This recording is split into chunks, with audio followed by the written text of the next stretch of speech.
எத்தனை டைரக்ஷன் கொடுத்தாலும் சரியாக கையாளவில்லை. அதுக்கப்புறம் நீதிமன்றங்களே அந்த வழக்கல் எப்படி கையாள வேண்டும் என்று ஒரு கிளியர் ஒரு ப்ரொசீஜர் நம்ம கிரியேட் பண்ண வேண்டும். அது எல்லாரையும் நம்ம சர்க்குலேட் பண்ணிட்டு அதை கிரியேட் பண்ண பிறகு தான் எவ்வளோ வழக்கல் தேங்கி கிடக்குது, அதுக்கு எவ்வளோ தூரம் நம்ம வந்து ஊழியர்கள் பற்றாக்குறை இருக்குது அதை சரி பண்ணோம். ஏன்னா ஃபஸ்ட்டு ப்ரொசீஜர்லாம் நம்ம பண்ணணும். இப்போ கோயம்புத்தூர் கேஸில் வந்து துரிதமாக செயல்பட்டு அங்கே எல்லாருக்கும் என்னென்ன ஒவ்வொரு நாளும் ஒவ்வொரு அப்டேட் வந்து நம்ம பண்ணியிருக்கோம். ஃபோரன்சிக்காக இருக்கட்டும், இல்லை டிஎன்ஏ டெஸ்ட்டாக இருக்கட்டும், இல்லை ஒவ்வொரு அந்த வழக்கில் எப்போ சார்ஜ் ஃபைல் பண்ணணும், இல்லை என்ன பண்ணணும், எப்படி கையாளணும்னு சொல்லிட்டு அதுக்கான வழிமுறைகளை இதை ரெடி பண்ணிட்டு இருக்கோம். ஸோ இதெல்லாம் ஆராய்ந்து அனைத்து சட்ட வல்லுநர்களும் ஆலோசித்து விட்டு முதல்ல ஒரு எஸ்ஓபி ஒரு ஆப்ரேட்டிங் ப்ரொசீஜர் நம்ம ரெடி பண்ணணும். ரெடி பண்ணி முடிச்ச பிறகு எவ்வளோ வழக்கல் தேங்கி கிடக்குது, அதற்கு எவ்வளவு ஊழியர்கள் தேவைப்படுவாங்க, அது எல்லாம் வந்து நீதிபதிகள் அனைவரிடமும் சட்ட வல்லுநர் அனைவரிடமும் கன்சல்ட் பண்ணிட்டு ஏஜி எல்லாத்தையும் பேசிட்டு தான் நம்ம அதை அடுத்த கட்டம் கொண்டு வரும். கண்டிப்பாக அது நம்முடைய கொள்கையில் ஒன்று, எந்த குற்றவாளியும் அதுவும் முக்கியமான போக்சோ குற்றவாளிகள்லாம் வந்து விரைவாக தண்டிக்கப்பட வேண்டும். அவர்கள் சுதந்திரமாக இருக்கக்கூடாது. பாதிக்கப்பட்ட அந்த பெண்களுக்கும் விரைவாக நீதி வழங்கப்பட வேண்டும். அதில் முதல்ல ரொம்ப முக்கியத்துவம் கொடுத்து எங்கள் அனைவருக்கும் முடக்கி விட்டல. முதல் கட்டமான பணிகள் நாங்கள் ஆல்ரெடி துவக்கி விட்டோம். 1 லட்சத்துக்கும் மேற்பட்ட வழக்கறிஞர்கள் அவங்களுக்கான இப்போ பரோல் அவங்கள கூட விடுவிக்கிறதுக்கான பணிகளை நாங்கள் முடக்கி விட்டுள்ளோம். கண்டிப்பாக அவர்களுக்கு அடுத்த கட்டமாக அவர்களுக்கு நிரந்தர ரிலீஃப் என்ன கொடுக்கணுன்றதுக்காக நாங்கள் பேசிட்டு வரோம், சட்டப்பூர்வமாக அரைஞ்சிட்டு வரோம். இப்போ பரோலில் அவங்களுக்கு வந்து விடுவிக்கிறதுக்கான வேலைகளை ஆல்ரெடி நாங்கள் துவங்கிவிட்டோம். புதிய அரசாங்கம் அமைந்திருக்கு. ஏன்னா அவர்கள் வந்து இந்த கர்நாடக அரசு சார்பாக அவங்க வந்து ஏற்கனவே என்ன சொன்னாங்கன்னா, நாங்கள் பூமி பூஜை நடத்த போகிறோம். நாங்கள் எந்த பூமி பூஜையும், அதாவது அவங்க வந்து ப்ராஜெக்ட் ரிப்போர்ட் மட்டும் தான், டீட்டெயில் ப்ராஜெக்ட் ரிப்போர்ட் மட்டும் தான் ஃபைல் பண்ண சொல்லி உச்சநீதிமன்றம் உத்தரவிட்டிருந்தாங்க.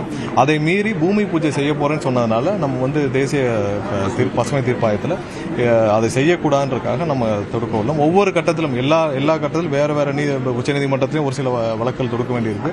ஸோ கண்டிப்பாக முதல்வர் வந்து எந்த காலத்திலும் மேகதாதுல அவர்கள் வந்து எந்த விதத்திலும் அவர்கள் கட்டுவதற்கான எந்த அனுமதியும் நம்ம கொடுக்க போவதில்லை.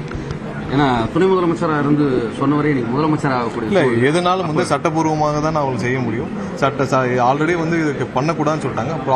டீடைல் ப்ராஜெக்ட் ரிப்போர்ட் மட்டும் தான் ஃபைல் பண்ண சொல்லியிருக்காங்க. அந்த மீன் டைமில் அவங்க போயிட்டு வந்து பூமி பூஜையெல்லாம் செய்ய முடியாது.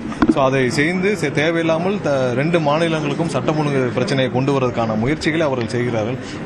அரசியல் காரணங்களுக்காக வந்து DK சிவகுமார் இந்த மாதிரி செய்கிறாரு. அது கடுமையான கண்டனங்கள். 2 மாநிலங்களுக்கும் முதல்ல அமைதி தேவை. 2 மாநில மக்களுக்குள்ள ஒரு அமைதி தேவை. 2 மாநில மக்களுக்கும் நிறைய தொழில் உறவுகள் இருக்கு. இவர் தேவையில்லாமல் அரசியல் காரணங்களுக்காக சிவகுமார் இந்த மாதிரி எல்லாம் செய்கிறாரு. ஸோ அதை அவர்கள் வந்து தேவையில்லாமல் இந்த மாதிரி சர்ச்சையை கிளப்புறதை நிப்பாட்டிக்கணும். நீதிமன்றங்கள் இருக்கு, ஒவ்வொரு ஸ்டேட்டுக்கும் இன்டர்ஸ்டேட் பாலிசிஸ் இருக்கு. இன்டர்ஸ்டேட் பாலிசியில் 2 மாநிலங்களும் எப்படி செயல்படணும் இருக்கு. அதை மீறி தன்னிச்சையாக ஒரு பொறுப்புணர்வு இல்லாமல் செயல்படுவதற்கு கடுமையான கண்டனம். அதை எந்த காலத்திலும் முதல்வர் அனுமதிக்க மாட்டார். இல்ல, முதல்வர் வந்து என்னென்ன நம்ம செய்ய போறோம்னு முடிவு பண்ணிக்கிட்டு சட்டப்பூர்வம் என்ன செய்ய போறோம் முடிவு பண்ணிட்டு அப்புறம் தேவையான விதத்தில் கண்டிப்பா அனைவரிடம் ஆலோசிப்பாங்க. தமிழகத்தில் இருக்கக்கூடிய பல வழக்கறிஞர்கள் தமிழ் வழக்கான மொழியா உயர்நீதிமன்றத்தில் வேணும்னு பல ஆண்டுகளாக கோரிக்கை வச்சிருக்காங்க.